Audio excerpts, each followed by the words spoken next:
Viens no primārajiem iemesliem, kādēļ tiek lietotas nelicencētās datorprogrammas, ir to augstā cena. Es domāju, ka nevienam no mums nepatīk, ja mūsu darbs tiktu izmantots, bet par to netiktu samaksāts.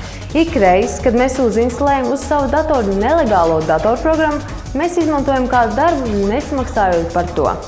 Internetveikals Euroshop piedāvā lielisku iespēju, lai ik viens varētu par saprātīgu cenu uz savu datoru uzinstalēt licencētu datorprogrammu. Un proti, tagad Microsoft Office Home and Student 2007 programmatūra pieejama par lielisku cenu – $25,99.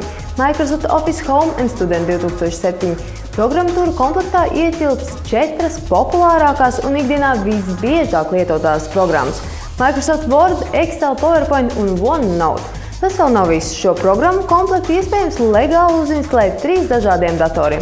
Ja tev mājās ir vairāk datoru, tad tev šis piedāvājums ir īpaši izdevīgs.